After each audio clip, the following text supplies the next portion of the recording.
Você chegou na história da luz. O uso da luz e da sombra para criar a ilusão de realidade numa superfície plana parece algo natural para a gente, mas isso não foi sempre assim. A luz pode ser um símbolo de eternidade, mas em arte ela também tem uma história. Você pode clicar em qualquer pintura aqui para descobrir aonde você fica. Lembre-se de que você está numa época anterior à eletricidade. Velas e lanternas ajudam, especialmente à noite, mas nas igrejas medievais a luz do dia chegava através dos vitrais, vidros decorados com cenas religiosas. O objetivo era criar uma atmosfera. A janela à frente mostra uma cena da vida de São Tomás Becket, um mártir e estadista do século XII. Muitos outros vitrais apresentam cenas do Novo Testamento. Pense assim: você, o fiel na igreja, é iluminado pela luz que brilha em você através das figuras de Jesus, dos santos e de outras pessoas sagradas. Esta é uma forma de arte que tem uma mensagem profunda encravada em si.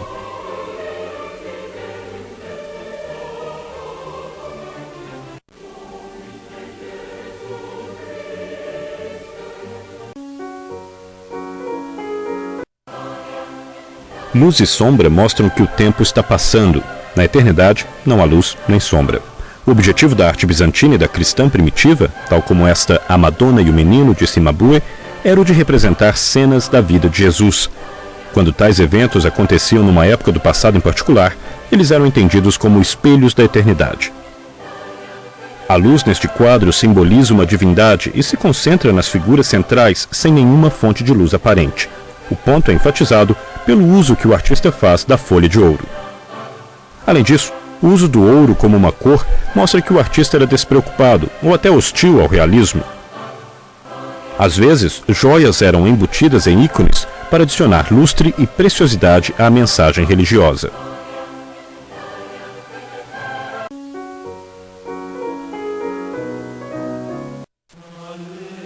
Próximo ao final da Idade Média, no começo do século XIV, o pintor Giotto, do qual A Morte de São Francisco você vê aqui, desenvolveu uma técnica de interpretação dos objetos para fazê-los aparecer tridimensionais. Os pintores que apareceram depois de Giotto se fascinaram pelo desafio de mostrar objetos tridimensionais em superfícies planas. Nos 200 anos seguintes, a pintura lutou para se tornar representacional, para fornecer o que os artistas renascentistas chamaram de janela para a realidade. Pinturas renascentistas tinham uma única fonte de luz, com os objetos iluminados, todos lançando sombras, todos em uma direção. Este realismo iria caracterizar a arte ocidental até o período moderno.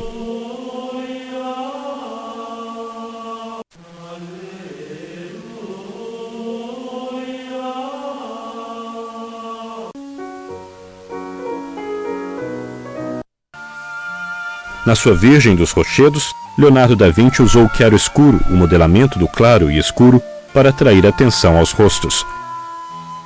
Ele também desenvolveu uma técnica relacionada chamada de sfumato, fumaça em italiano, que mistura cores em finas camadas transparentes para criar uma névoa que difunde a luz, tornando as transições de claro para escuro graduais e luminosas. As primeiras mãos em branco criaram a ilusão da luz brilhando através das camadas de tinta.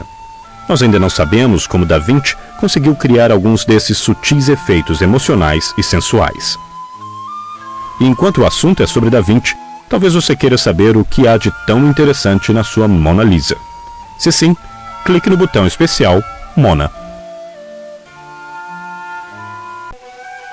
A Mona Lisa é provavelmente o quadro mais famoso da pintura ocidental e é usada para intrigar gerações de estudantes de arte.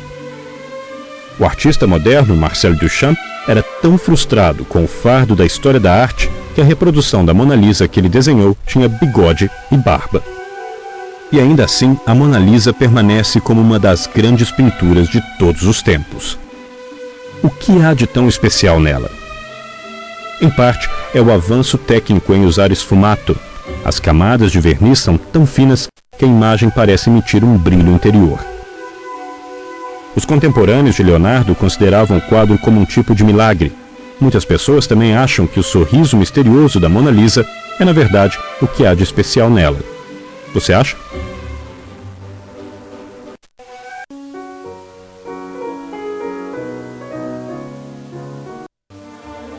A Conversão de São Paulo, de Caravaggio, é uma ilustração da história do Novo Testamento sobre a transformação espiritual do apóstolo Paulo na estrada para Damasco.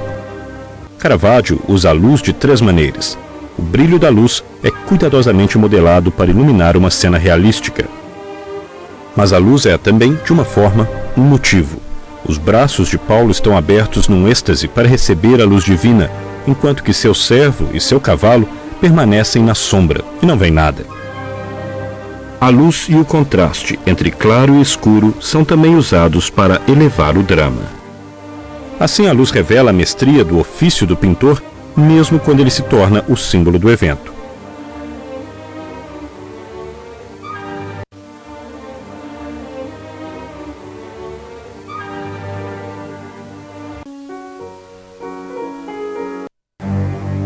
Em A Cegueira de Sansão, de Rembrandt, a luz é usada de 3 maneiras: para criar uma cena altamente realística, para elevar o drama e também para criar elementos importantes na composição da pintura. A história bíblica relata a captura e a mutilação do herói israelita Sansão depois que sua amante filisteia Dalila o trai ao cortar seu cabelo. A traiçoeira Dalila está brilhantemente iluminada enquanto foge, com a tesoura e as mechas de cabelo ainda na sua mão. O brilho que a ilumina também enfatiza os membros, agora indefesos, de Sansão. O pintor também iluminou os soldados realizando sua terrível tarefa, enfatizando a diagonal que eles formam em oposição ao corpo do vitimado Sansão.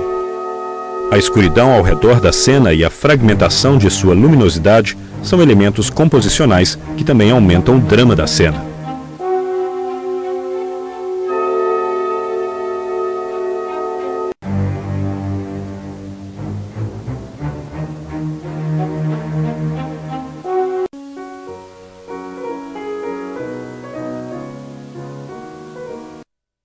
Apesar de apenas 40 trabalhos seus sobreviverem, o pintor Vermeer é geralmente considerado um dos grandes mestres da luz.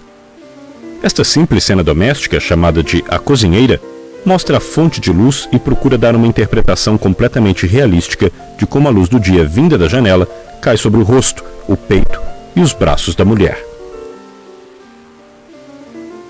A cena doméstica indica o quanto a pintura em meados do século XVII se afastou de motivos religiosos e mitológicos, direcionando-se para a apreciação da realidade cotidiana.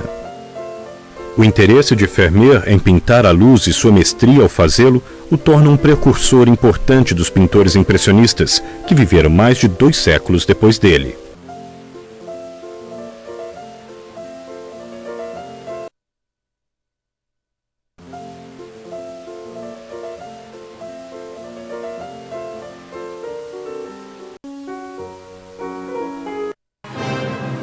O artista Turner é uma importante figura de transição que fez da luz o motivo de suas paisagens, e não somente um fundo decorativo. Este quadro, que parece quase abstrato, baseia-se na cuidadosa observação da natureza, da luz e da escuridão e nuances da atmosfera durante um dilúvio catastrófico. Observe a luz do sol nas águas mais calmas acima e a atenção dada às águas revoltas abaixo, nas quais você pode perceber as formas dos animais, alguns encontrando abrigo, outros sendo destruídos pela inundação. À esquerda, mais abaixo, metade coberta pelo mar escuro, há uma habitação humana, uma luz quente na escuridão ao redor. Em uma variedade de formas, então, a luz é o motivo deste quadro. Sua ambição em pintar a própria luz faz de Turner um precursor prematuro, tanto dos impressionistas no final do século XIX, como da arte abstrata no século XX. Na verdade, ele era tão obcecado em pintar a luz que ele uma vez se amarrou ao mastro de um navio numa tempestade para poder ver o efeito da luz na água.